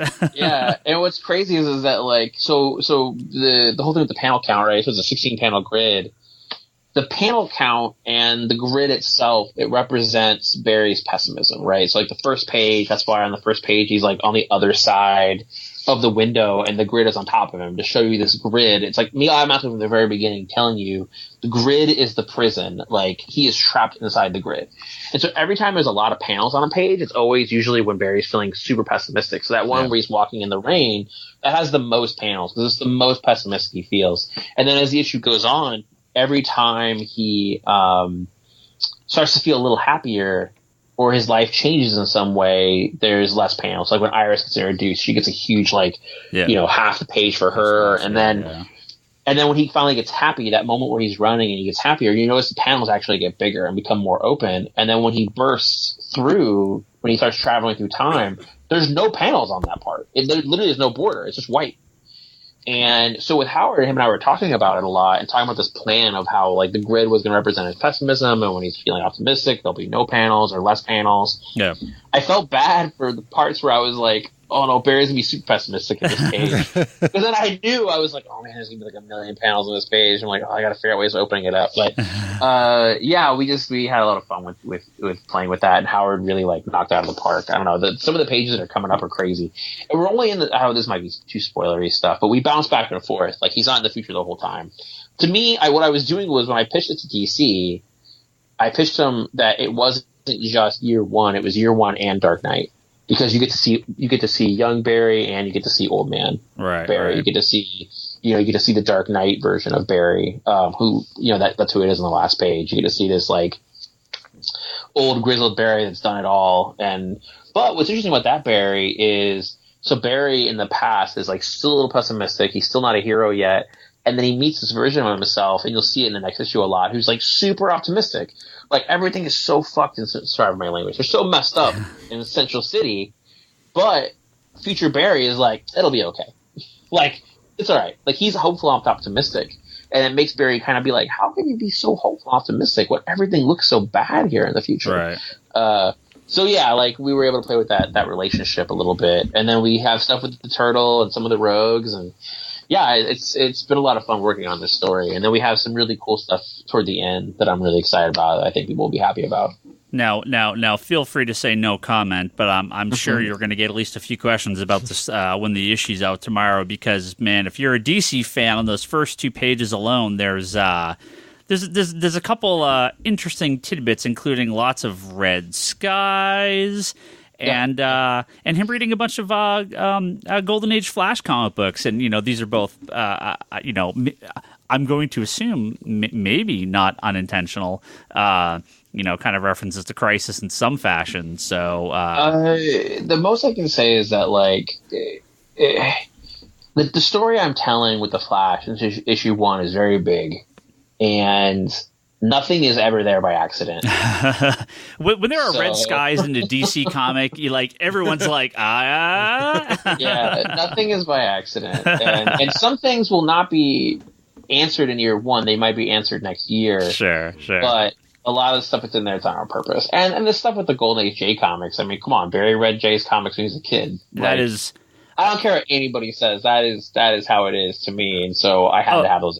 And I'm very happy that DC let you do that. You know, I feel with the New 52 and you know, Rebirth has kind of brought a lot of that stuff back. And you know, I was a big fan of a lot of elements in New 52. But I feel like there was a loss of kind of that innocence and naivete of comics from that time period that modern writers found ways to incorporate and make sense. And something like Barry Allen reading a Flash comic book it's such an awesome concept that it really only works in comics. It really only in Flash. It's one of those like weird things that I couldn't see it in a lot of other comics making sense and working, but it's such it always has made sense to me in Flash. I love that element of it. And it's such a part of his mythology. Like there was no way I could not do it. I would have been super disappointed if we were able to do that, but I'm very happy to see that back. That's a conversation for another day. Yeah, so Ryan, if you casually dropped it and said, Josh, you know, one of my favorite stories is The Flash of Two Worlds, would Josh say, oh, cool, good for you, or would he say, no comment? No, I would say I love it, and I have a copy of that right here on my desk. So, you know, I have my own copy of that book. That's right here. I can see it right now. So I have a quick question. This is more aimed at Porter's artwork, but has he counted how many sneakers he's drawn? No, that's funny. I should ask him. Howard is a maniac because there's times I try to cheat. Like I try to make a page easy for him. I'll literally have like a paragraph at the beginning of a page. I'm just like, Howard, you don't need to draw some of this stuff. Like this is what you could do on this page to kind of cheat, right? And then he'll draw it anyway. So yeah, he's so funny. Like that pile of sneakers, man. Like he really went to town on that. So, you know, year one for a lot of people, obviously, Batman Year One by Frank Miller is going to be kind of the go-to story arc for most people. You know, I would almost say John's Secret Origin and is kind of a year one in the Green Lantern. Yeah, sure. Those are totally year ones. Yeah. You know, I mean that name brings a lot of I don't know, baggage is not the word I want to use. It brings a lot of expectations. Of expectations and of history. You know, is there you know, kind of, I know you said this is both your sort of year one and Dark Knight at the same point. You know, do you have specific elements in this that you're like, you know, I want to sort of touch these parts up. I want to kind of make some of this my own. I have some, you know, it's both respecting the past, but also wanting to kind of put your own spin on it. You know, I mean, how far do you and DC talk about, you know, hey, I want to make some changes here to the origin, and are they pretty accommodating with that, or do you have to fight a lot on that? How does that all kind of work? Because, you know, these characters get changed up all the time, but I feel like, you know, especially using that phrase year one, again, a lot of expectations. I think there were a lot of expectations. There was some hesitation in some ways on the time travel stuff, on the future stuff. There was a little bit. It was just kind of like, let's make sure it works. Yeah. But otherwise, not really. I mean, I've been really lucky on Flash, to be honest with you. It's like, especially leading up to, I mean, there were some things here and there that I was never told no. I was told not right now. Yeah. Right? Yeah. I've been told, like, you can't use that because of this over here. Or you can't use that yet. Like, this character is being used by this. You can use them when they're done. That's happened a few times. But with this, with, you know, with, or they don't want me to overload some stuff. Like, I couldn't bring back some things too quickly because then it would just be too repetitive of like, oh, and now this character's back. Now this character's back. I had to kind of space them out. And then I had to find story reasons for them. Yeah. With year one, I think they knew I had thought about it a lot. Like, I wasn't coming in with like a half story. I knew what I wanted to do, and I knew the beats of it. And I knew what was important. And I remember I came into the office and I laid it all out for them. And I was just like, this is what it is. This is how it works. I think it was like a year ago. Yeah. I was just like, this is what it is. This is how it's going to be. And they were like, yeah, that makes sense. And they had a lot of questions. I had answers for some I didn't. But for the most part, like, what I pitched then is what it is. Like, it's you. I can see the pieces. If I had to go up on a board and write down just like 10 bullet points of back then what I wanted, it's still there. It's still that's what I was able to do with it. Expectations wise, that's tough. I mean, that's just comics. Like you're always going to be going up against expectations. Like that's one thing that was weird about writing the Flash that I kind of became aware of really quickly.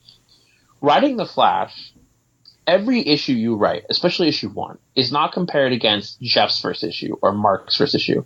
You are compared against their entire run. Oh, and a TV show now, yeah. right? And a TV show, like, I mean, but realistically, it was like And that scene from Justice League with Superman. yeah, yeah. So all that stuff, you're compared to all of that, and so that was definitely and that was more intimidating than anything, you know? Yeah. I do realize both those guys land their endings, especially Jeff. I mean, Jeff's ending to Flash is so perfect that's been probably the most intimidating thing, is making sure that when I do leave the book that I get the ending that I want, and making sure we land that ending. That's probably the most intimidating and the most pressure I feel on this book. Is making sure we land that. No panels on that page. I'm just thinking the simple solution is you never leave the book. Well, I'll have to leave eventually. You got to hand that baton over. He has to go write the New Warriors video game for Ryan. Okay, I'll allow you to leave if you're going to write a New Warriors comic book. Okay, that's all I'm saying. But it is you and Tom King. You guys are now holding down the fort on Rebirth. You're the only two creators that are the only two writers that haven't left the title, right? I mean, all the other titles are sort of switched up. Yes, but I want to point out that I have written some of Tom's run. So that is true. That is true. Yeah, he's ahead of him by a scotch. Yeah, I'm the only person that's been consistent the entire time. Tom has a bunch of holes because of Night of the Monster Man and the Button and the Price. That is true. That is true. Yeah. So I've written some of his issues. Well, but yeah, him and I will be we'll see who's the last man standing. Yeah. At issue 100, you can both start eyeing 200 and just like you're doing this. We going? Tom's already said he's done it like 106. We get a bunch of questions from some listeners here, Sure, but I'm going to ask a couple, and I know more than one involved the upcoming series. You have Batman Superman, which I know we can't say. I know there's just not much to say. This is just got announced. It's still pretty new. Yeah, we just announced. I've been working on it for a year. So wow. I actually pitched it. I pitched for Superman Batman back in 2010. Okay, well, we have to establish, is it Batman Superman or Superman Batman? Okay, so here's the thing. So my book is Batman Superman. Okay. The Jeff Loeb one and McGinnis one, that was Superman Batman. Right. And I had written a bunch of inventory stories for it back then, and none of them came out. Only one of them got kind of reshuffled around, but one of them I did like a Damian Supergirl story with them. And I pitched for it then. I was like, I'm the guy to take over this book. And this is like summer 2010. But I had no story. That was part of the problem I had. I didn't realize at the moment where I was just like, I have a lot of ideas and I want to do this book. And they were like, no. But they also, in their minds, I knew that the book was ending because they knew New 52 was going to start. They hadn't nailed stuff down, but they knew. So I didn't get it. And so every once in a while I would ask for it. And then back in January of last year, we were having this whole conversation about what I was going to do next because Metal was successful and I was a consultant on Metal and they were really happy with it. And they knew I was going to do No Justice. But then after that, I was only going to be writing Flash. So they're like, what else do you want to do? And we were talking and I was like, oh man, I really want to write Batman and Superman. And they were like, not yet. Not yet, because Tom was dealing with the stuff at the wedding, but also Bendis had just got the job to write Superman a few months earlier. So they're like, right now, like, for a while. And so I started writing Odyssey before I could start working. But then by around May of last year, we started talking more and more about, like, the big plans, like the mega plans. And I was involved in the mega plans again, just like I was before with Metal and stuff, and now in a bigger way. And we just having all these conversations, and they were like, you know, then it came around again where it was, I asked, I'm like, well, can I do Batman and Superman then? And they finally were like, yeah, not for another year though. They were like, you can, but we can't start, it's not going to come out for another year at least. Sure. And I remember at the time being like, what? That's crazy. Now I'm like, that year went so fast. So I was just working on it like a little bit here and there. And so it was a secret. Like, I never told anybody. I mean, obviously, like, Scott and James knew, and people in the office knew. We did a summit last year where it came out that I was doing it, but it never got leaked. And then finally last Sunday, somebody leaked it, but by Monday it was out, you know. But yeah, it was crazy. We've been working on it for so long and no one found out. That's great. Yeah, we just announced it. So I can't talk about too much right now because it does tie into some stuff. But Sure. yeah, I'm really excited about it. Like, David Marquez is drawing it and he's awesome. And I don't know, it's been a lot of fun. August 14th. Yeah, it's in the next month's solicitations. The next month's previews. Yeah, it ties into a lot of the mega plan stuff that we have. It's really a crucial element of the mega plan stuff we have. Yeah. With like the big narrative we've been building since. We're learning so much lingo from DC here. So hopefully this isn't a spoiler. This is more of a contextual question for this book. Yes. If we go back to World's Finest Comics in the 40s up till now, what is your take on the Batman-Superman partnership? We've had best friends, kind of reluctant allies, uneasy Alliance. Yeah, uneasy alliance, adversaries working together for the greater good. What's kind of your angle on that partnership? I mean, me for what you can say. Yeah, they're friends. Like, there's obviously like a little bit of a like. It's interesting. I think they like to poke fun of each other at times, but they have a lot of respect for each other. They recognize that they do some things differently sometimes, but there's a lot of respect there, a lot of trust. There's definitely a friendship there. And I think they know that like what they're going up against at this point, like they know they have to trust each other, even if it's like there's moments of doubt in each other. There's still so much respect there between them, and they're still friends. Yeah, to me, they're friends. I'm not sure if I'd say best friends, but they're definitely friends. Sometimes they might be best friends. Depends on the day. We might see them on a Golden Age cover playing baseball together or riding a bicycle. Yeah. Oh, man, I read a lot of that stuff. I went back and was reading a lot of World's Finest last year. And I love the Superman Batman one that Jeff Loeb and McGinnis did, and there's all those little arcs that took place after that by different people. And I read the Greg Pak one they did with Jay Lee. But yeah, to me, they're friends. They're definitely friends, and I think that they know what they're up against at this point is something really crazy. And so there's going to be moments where they're going to get a little mad at each other, and they're going to definitely challenge each other, but they're still friends. If I ever request, in a year or so after kind of the shit that hit the fan is kind of wrap it up, and you get a break in the book, ask Tom King, say, hey, can I do a date night 2? Yeah. And could we just kind of revisit that again and do that story again? Because Superman and Batman double dating with Catwoman and Lois is one of my favorite issues in the last couple of years. So, oh man, I want to make so many jokes right now, but I'm not. I feel like if we were at a con, I had one drink in me. I have like 20 jokes loaded and ready to go, but I can't. Well, we got some questions here from some of our listeners. We'll hit a few of these real quick, and I don't want to keep you too long here. You can hit them. We can try to hit them all. All right, let's see what we got. Stefano. Let's do it. Yes. Let's do it. Stefano says, will we see any expansion of the dynamic between Central City and Flash, similar to what Scott Snyder did on Batman Year Zero? A little bit. I tried to fit it in to this story. It was one of the few things that I was only able to get in there a little bit. I just kind of ran out of room. But yes, like we're definitely going to have a little bit of the dynamic. You're going to see a lot of it through Iris's eyes, as she's kind of the voice for the city throughout the story and kind of reminds Barry of kind of what's going on. But yes, and that'll kind of play into the ending, and then it'll play into stuff we have planned down the line after year one is over. So we got some of these questions kind of end up being stuff we've already talked about, but there is a question here. It's from Travis here in this Current Comics down in Monterey, down the road here from us. He says, for Batman and Superman, I know there was maybe a little confusion. He said, how far out are the stories planned? And this is an ongoing book. This isn't a miniseries, correct? It's an ongoing. Yeah, it's an ongoing. Yeah, so the first arc, we're mostly going to be dealing with the Batman Who Laughs stuff and some of the secret agent stuff that he has out there. And the next arc after that, I can't really talk about, but yeah, we have arcs planned out. Cool. I know there was. I want to say, man, maybe that initial leak from Bleeding Cool said it was a mini series or something. Because I had even someone say, "Oh, I want to sign up for that mini," and I'm like, I think it's an ongoing, but yeah, it's an ongoing. They'll get that clarified in previews.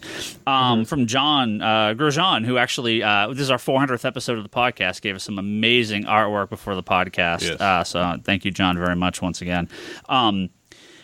he said, will the year one story have long-lasting ramifications to the current timeline, or is it more of kind of an exploration of an alternate universe? And, I mean, I know there's always ripple effects that will come back into the main book, but, is this the start of sort of the next major arc, or is this like a kind of a, hey, let's take a sidestep here and do this, and then we'll kind of come back to where we were? Some of the stuff that happens in year one will play a major part next year, and then a lot of it is Barry's state of mind is totally different coming out of year one. So by the time you get to 76, he's a changed man because of what he remembers during year one. So yeah, it definitely impacts the other side, and it'll impact the stuff we do next year. Okay. Mike says, I like The Flash, but I know him better as the writer of Birthright. Mm-hmm. And now that's Brock over here. That book. That's a favorite book of his, thanks, too. Man. Yes, Charlie and I have one question after this, but we'll let the guy ask his question.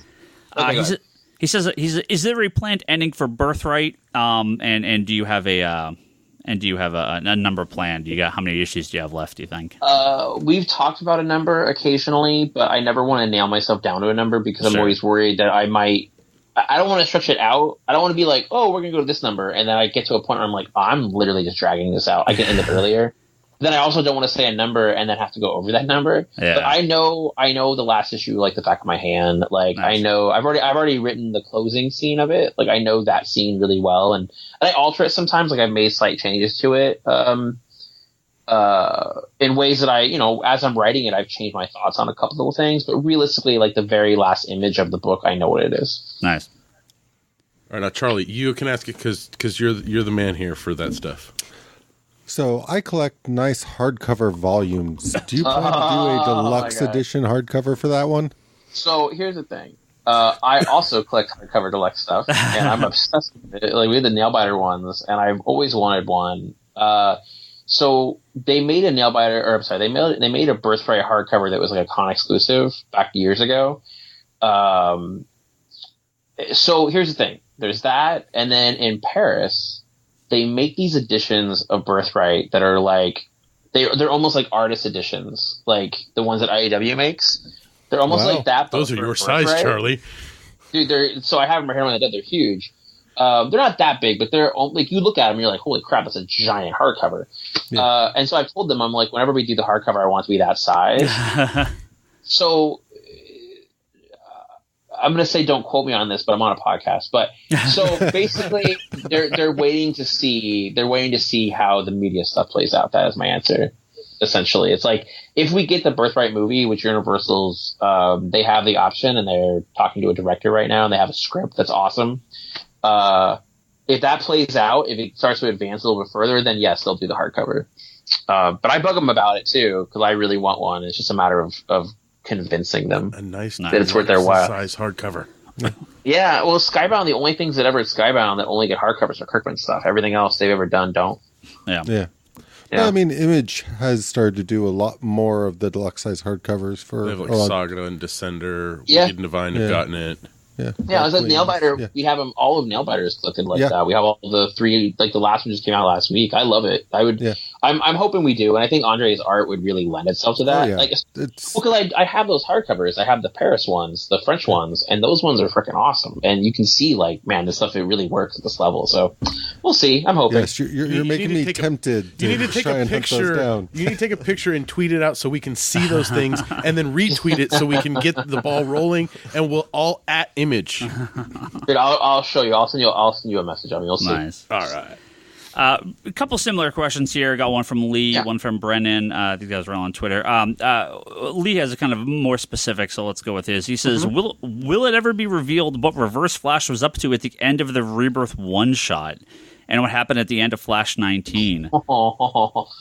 Yes. No comment? No comment. Yes. Yeah, it's funny that people bring up... There's a lot of little stuff in that Flash Rebirth issue that will play into like the end of my story that I think people don't really pick up on. But yeah, we'll definitely come back around to all that stuff. Nice. Brendan had similar questions, but he also asks, what's it like writing the Batman Who Laughs? Oh, it's awesome. It's interesting because it's like... Scott and I had this conversation back when Metal was going on about how, because at the time when we were doing Metal, every time a new script came in, not just for Scott, but anybody, I would read them and talk to Scott or talk to editorial about what we needed to do with it. And so I became really familiar with that universe of what Scott was building with Metal. I became very familiar with those characters and the Batman Who Laughs. And the thing that I realized, and then Scott and I had this conversation, Scott was like, yeah, that's exactly right. He's not the Joker. Yeah, like, people think he's a Joker. He's Bruce. Yeah. He's just Bruce that's untethered, right? Like, he's Bruce that says messed up things. And then once you start realizing that, it's like, oh, this character becomes a lot of fun to write, because Bruce obviously is like, you know, arguably one of the smartest people in the DC universe, and knows so much about so many people and cutting, right? Like, he knows how to hurt people physically, right? Like, he's one of the greatest fighters, one of the greatest detectives. But Batman could be, if he wanted, like, the meanest person you'd ever meet in your life, right? Like, he would know. Go ahead. It's the Batman Who Laughs is what happened if he just did all his contingency plans. Exactly. Right. You know, every dark thought he's ever had that he pushes into the back of his head, Batman Who Laughs does them, and he says them. And so a lot of times writing him, I just play around with it. He's more of a, oh man, I almost got into spoiler stuff. It's just fun writing him. It's just fun writing him. Well, some people at the table are not particularly fond of duplicate characters and evil versions of... Oh, no. Oh, calling Kevin out, Ryan. I'm not calling him out. Okay. For the record, Josh, Ryan's trolling me with this comment. Professor Zoom is one of my favorite Flash villains, so your argument falls apart right there. But I had said we had Scott on a little while back during Metal, and I'll lead up, and I had said it is crazy to me that it took so long for anyone to come up with what Jeff Johns came up with the Lantern Corps, right? Like, of course. Oh yeah. It's like the simplest concept, and it makes so much sense, and it's amazing.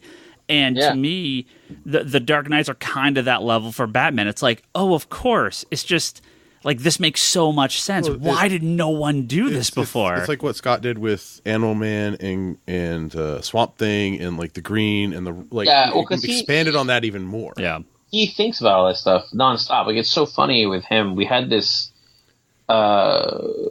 last November, I think, might have been longer than that. James and I went out to his house and we were talking about these story ideas. And you could see the moment we started talking about the ideas, Scott got quiet for a second. And then in his brain, you could just tell the gears are going. Like, he's breaking it down. He's breaking it down, and he's building it back up. Like, he's testing, he's kicking the tires constantly, like, in his brain. That's just what he does. But, you know, look at something like Venom, right? Like, Venom is this evil version of Spider-Man, right? And it took 30 years, right? Like, almost 30 years. I guess a little shy of 30 years. But 30 years for Venom to sort of be created, and now he's, like, a huge deal. Like, people know, little kids run around with Venom hats and shirts, right? Like, he's just this massively popular thing, and it just took a while. It's interesting. Yeah, I don't need like every comic to have an entire gallery of reverse villains or whatever, but or every superhero movie to have him fighting the duplicate of themselves. But there's this duality, I mean, it makes sense. It's part of comics, Kevin. Going back to, like you said, Reverse Flash, Bizarro. I mean, DC did great versions of this. It took. Marvel doesn't do it as much, but they like Professor X and Magneto kind of have a similar, but they're not a duplicate of each other, but they're kind of that two sides of the same coin. But even like Batman with Two-Face, like Two-Faces, there's so much. They were on the same path, right? I mean, at start, Bruce and you could talk about Bruce and Harvey, yeah. It's just one went one way and the other kind of went a different way. I think with Batman, you have that character, the Wrath, as the evil duplicate, right? The kid whose parents were killed. I don't know. I feel like the evil version of Bruce then is probably closer to like Prometheus, like his origin of like them and his parents and stuff. The Wrath is cool though. I like that character. I like that new costume. 2, right? What's that? Is that the year 2? Year 2 was the Reaper. Oh, Reaper. Right? Sorry, that's Reaper. The Wrath is the one who looks like a brown Batman. Yeah. They brought him back and they put him. I think it's in a purple costume. It was Layman. Layman brought him back with Jay Fabok during New 52. That's right. I do remember that. I'll take the Batman Who Laughs personally. So, I like the Batman Who Laughs, and I don't know. I feel like some of those characters are interesting, and you can play with them. I mean, yes, you definitely want to like be careful with the amount that you use them. Yeah, but there's something fun to them. I don't know. Yeah. I mean, it all led to Grant Morrison creating Zimbaro, the greatest comic book character of all time. So that's fine with me. I just reread that issue too. Anyway, the reverse, the Bizarro is the greatest. Yeah. God. That happens when you're just like nerdy. Yeah. You're just like nerdy comic book people and you start talking about shit. That's when things unlock. It's so funny how sometimes you'll stumble across something and you're like, oh man, this is what we should do. And then you're in a position where you actually can do it. It's awesome. So, yeah. All right. What's the next question? Brandon's got a tough one. He said, outside of the Rogues, what's your favorite Flash villain? Outside of the Rogues. That's tough. I feel like it's kind of a throw up between... Nah, I'm going to say Reverse Flash. Yeah. I'll just say Reverse Flash. I like Grodd a lot, but... And it's also weird because all those characters were kind of like in the Rogues at times, you know? But I'll say Reverse Flash. I find Eobard to be a fascinating character, and I enjoy writing him. But I just think he's a really interesting character because he's like this fanboy who worshipped Barry and then felt betrayed by him and let down by him, and kind of it drove him crazy. So I like writing that character. Yeah. I Reverse Flash is easily one of my favorite characters. And even Zoom, Hunter Zolomon, this kind of each character had their sort of... Hunter. Hunter is awesome. Yeah. Hunter. Hey, Godspeed's up there now. Well, we actually have... Come on. We have a question about Godspeed. That's the next question. It's from Bennett. He says, what was it like seeing Godspeed beyond the CW Flash TV show? Super weird.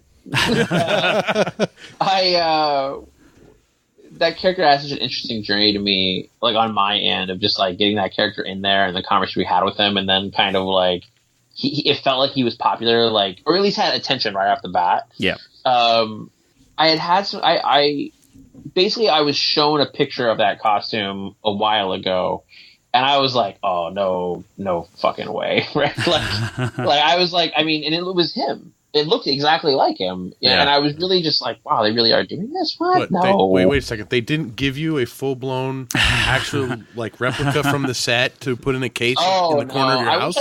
I wish I couldn't have gone up there and been there when they filmed it and that stuff. I think that would have been fun to watch. Cool.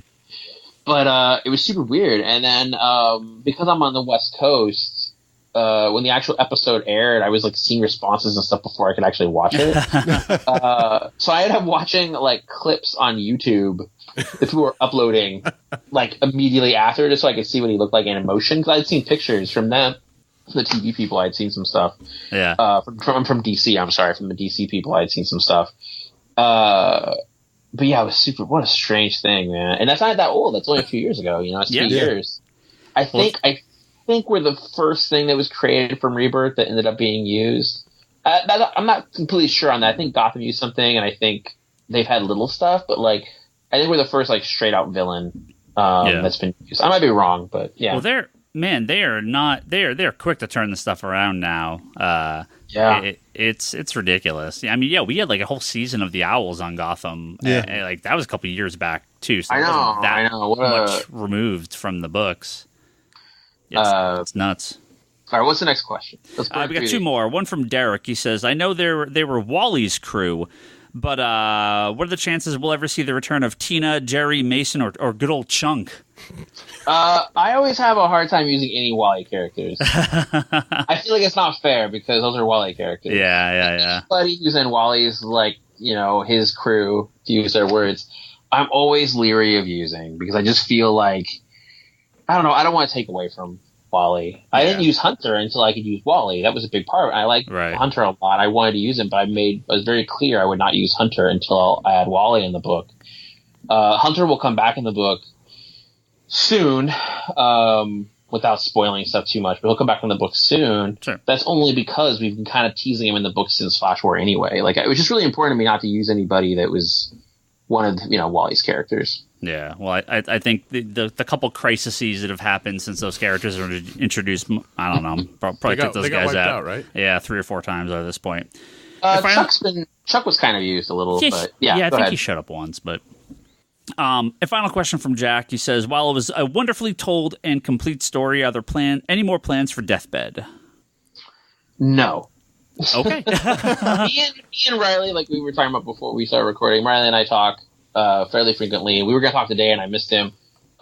He and I, there was some conversations while we were working on it, but we both just felt like that was the end of the story. Yeah. We could, if we really sat down and thought about it, we could find ways of going back in and telling more stories with those characters, but for us, we felt like that was it. It was those 6 issues. That was the story we were telling, and then that was it. Well, not everything needs to be, 80 years of stories, No. The one book's good, and you said what you wanted to say, and you move on to something else. Yeah, for sure. Yeah. That's the last of our questions. Before we get out, Flash Year 1, issue number 70 comes out this week. Josh, last minute pitch. I'd love to hear it. Oh, for Flash Year 1? Yeah. To tell everyone if why they need to buy this issue. I mean, we've been talking about why we need to buy it for an hour now. But. Yeah. Well, I think if you're a big fan of the Flash, you'll definitely find something for yourself. You'll find that we love these characters, and we have a lot of love for this mythology. But if you've also never read the book before, and you're kind of interested in getting involved in the Flash and kind of a fresh starting point to get into this world, this is definitely for you. We usually wanted to tell a fun take on the Flash origin story and show something different with Barry Allen. I'm hoping the people that are big Flash fans like it, and the people who've never read any Flash comics ever can come in and like it. Well, I've read. I have hardcover collections of the Silver Age stuff, and my knowledge of the Golden Age stuff is a little limited. But I got every Flash comic since Crisis, and it was a good first issue. So first part of the story. So good big thumbs up from me. So. All right, thank you so much. Yeah. All right, I will. I gotta go. No problem. Thank you very much. Thank you, Josh. No problem. Thanks for talking, and I hope we can do this again. Sorry it took so long. I'm so bad with communication, but hopefully we'll be able to do it again. But I was going to say, it's been a lot. I've been bugging you since The Button. When Doomsday Clock is over, when everything, when Heroes in Crisis is over, when Year 1's over, let's talk in a little bit. I think we're going to have some stuff to talk about. I think a lot of questions. Yeah, it'll be we can totally talk. That'll be fun.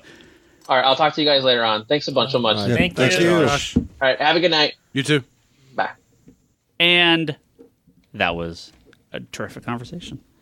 But Josh Williamson, right over Flash. Or was it Joshua? I don't remember which one he said. You don't remember what he said? Yeah. I think it was John Williamson, actually. Almost That's like, what I said. Yeah. Thank you, Josh, very, very much for the conversation. It was super cool. It was so amazing. Very happy that we got to learn all about the Flash, Superman, Batman, or Batman, Superman, sorry. I'm always going to call it Superman, Batman. Well, they did have Superman, Batman. And then they had Batman, Superman. Yeah. And they flip-flop it back and forth. Then there was Superman, Wonder Woman. Yeah. And it's all over the place. We are going to wrap up. This podcast has been going on much, much too long, and I'm going to go read some more Flash comics. Actually, I am shockingly caught up on my comics. It's such a rare occurrence. I mean, I still have like 15 long boxes of like old shit, but that's like old shit. You still have New 52 stuff to finish. I still have New 52. I still have pre-New 52, but I've come. I'm like, I'll get to that eventually. Current. I'm caught up. It's crazy. I had to get caught up at least on Flash. I'm caught up on like almost everything else except for this week's stuff. I know since we just talked to him for a while that we don't have time for random picks, but just since you mentioned that, Action Comics has been really good. We were talking about this, myself and one of our customers earlier today. Longtime listeners may remember Gage, who was on our podcast forever ago. The Suicide Squad. We were saying how much we've loved the last couple issues of Action. If you are like a mid-aughts super spy DC fan, all that stuff is coming back. Clearly, some of these characters have. No, Bendis has been doing a fantastic job with Action and Superman and making them two distinctly different styles of stories for that character. Really good stuff. Action was amazing. Yeah, I've definitely been preferring Action over Superman. All the stuff with the Question and the Question and Spiral. It was just great to see Cobra. Yeah. Classic costumes. Yeah, everything. Yeah. We are going to wrap up. Before we get to that, though, we do have our wonderful, wonderful Patreon backers. We have to thank our top tier backers and then all our wonderful $5 backers for the month. Let's start with our good friends over at Impact Theory Comics, issue number 2 of Neon Future is already out. Issue 3 is coming out very soon. We have solicitations up to issue 5, so make sure you go check out Impact Theory Comics. I finished issue 2. Yeah. First issue, second issue, really solid. Nice. Really good stuff. Fantastic. And their comic Neon Future. Don't forget about Julian Titus over at the Nerds of the Pants podcast at pixelbit.com. Jody Lawson, his Canon, the Triad Comics Anthology at triadcomicstudios.com. Sam Che, Craig Anderson at craigpanderson.com for all you professionals out there. If you may be thinking you could become a little bit better than you already are, well, maybe Craig Anderson can help you. Joe Duff, Andrew Nelson Mendez over at Recovery of an Anime Junkie podcast. If you like anime, that's a podcast to check out. Page Turner is a comic book podcast where they talk about one page at a time. That's pageturnerspodcast.libsyn.com. And our good friend Tyler Willits over at Thursday Thunderdome, Thursday T-Dome on Twitter, thursdaythunderdome.com. I just want to say that Tyler, Bryce finally got your package and your signed books, and he loved them, and he immediately texted me and said, "This is awesome. Who sent these and who signed these?" And I said, well, long-time listeners of the podcast, first-time listeners of the podcast might not know, but Bryce, of course, you listen to every episode, so you already know. And he laughed back at me in text and said, haha, of course. But, for first-time listeners. So the appropriate episode number? Your mic is not on, Kevin. Did you give him the appropriate episode to look up? I did. Okay. So, Tyler, Bryce says thank you.